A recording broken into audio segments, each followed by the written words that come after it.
बोल श्री गणेश भगवान की जय। कथा प्रारंभ होत है। विराजो श्री हनुमान राम ते लक्ष्मण जानकी सदा करो कल्याण सियावर रामचंद्र की जय। पवन सुत हनुमान की मेरे श्री गुरु महाराज की जय। बोलो भाई सब संतन की जय। बोल श्री विष्णु भगवान की जय।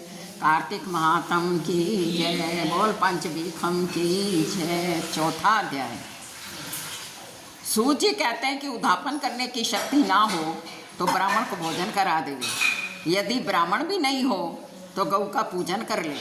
गौ भी नहीं हो तो पीपल और वट वृक्ष का भी पूजन कर ले। तब ऋषि पूछने लगे कि महाराज, सब वृक्षों में पीपल और वट को ही श्रेष्ठ क्यों माना है? वृक्ष तो सारे ही समान हैं। सूत जी बोले कि पीपल में विष्णु भगवान का रूप है, वट में शिव जी का और पलाश में ब्रह्मा का रूप है, इसलिए उनका दर्शन और स्पर्श सब पापों को नाश करने वाला है। ऋषि कहने लगे कि ब्रह्मा, शिव, विष्णु वृक्ष भाव को कैसे प्राप्त हुए?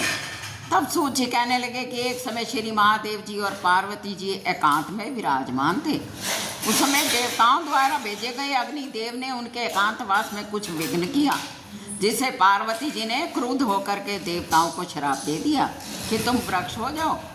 इसी श्राप के वश विष्णु जी गैया में पीपल हुए, शिव जी प्रयाग में अक्षय वट और ब्रह्मा जी पलाश हुए। तब ऋषि पूछने लगे कि रविवार को पीपल का स्पर्श नहीं होता, शनिवार को अवश्य होता है, इसका क्या कारण है? सूत जी कहने लगे कि समुद्र मंथन के समय जब 14 रत्न समुद्र में से उत्पन्न हुए तो उनमें से कौस्तुभ मणि और लक्ष्मी जी ने भगवान विष्णु से कहा कि भगवान, मेरी एक बड़ी बहन दरिद्रा है, ज्येष्ठा के रहते हुए आप मेरे साथ कैसे विवाह कर सकते हो? तब विष्णु जी ने लक्ष्मी जी को वचन सुनकर दरिद्रा के उदालक मुनि को दे दिया। दरिद्रा का बड़ा मुख, काला रंग, लाल नेत्र, बिखरे बाल थे। मुनि भगवान की आज्ञा अनुसार विवाह करके आश्रम में आए। दरिद्रा ने आश्रम में आकर देखा कि आश्रम में तो वेद पाठ हवन हो रहा है, तो वो उनको देख करके व्याकुल हो गई और कहने लगी कि यहाँ पर मैं नहीं रह सकती हूँ। ज्येष्ठा ने कहा कि जहाँ पर हवन ना होता हो, वेद की ध्वनि ना होती हो, अतिथि का पूजन, यज्ञ, दान, तप ना होता हो, वहीं रह सकती हूँ। नीति, धर्म, प्रिय वचन, देवता और गुरु का पूजन जहाँ होगा वहाँ मैं नहीं रहूँगी। जहाँ चोरी जोरी होती होगी तथा सज्जन और ब्राह्मणों का अपमान एवं कठोर वचन बोलने वाले होंगे वहाँ पर रहूँगी। ऐसे वचन सुनकर के उद्दालक ऋषि अत्यंत व्याकुल होकर कहने लगे, अच्छा, तेरे लिए ऐसा ही स्थान देखने के लिए जाता हूँ। जब तक ना लौटूँ तुम यहाँ पीपल में ही वृक्ष पर रहो। सूत जी कहने लगे कि इस प्रकार उद्दालक ऋषि कह करके तो चले गए। तब दरिद्रा ने बहुत देर तक तो प्रतीक्षा की, मगर जब मुनि नहीं आए तो पति के त्याग से अत्यंत दुखी होकर के रोने लगी। उसका रुदन लक्ष्मी जी ने वैकुंठ में सुना करके भगवान से कहा कि भगवान, मेरी बहन पति के त्याग से दुखित होकर रो रही है, उसे जाकर शांत करिए। तब भगवान लक्ष्मी सहित वहाँ पर आए और कहने लगे कि तुम पीपल पर ही निवास करो, पीपल हमारा ही अंश है।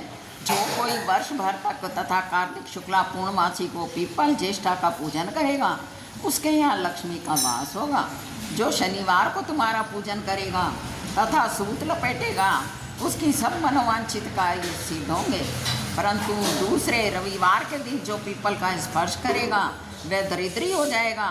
ऐसा कह करके भगवान अंतर ध्यान हो गए। बोल श्री विष्णु भगवान की जय। कथा समाप्त होत है। विदा हुए हनुमान राम ते लक्ष्मण जानकी सदा करो कल्याण सियावर रामचंद्र की जय।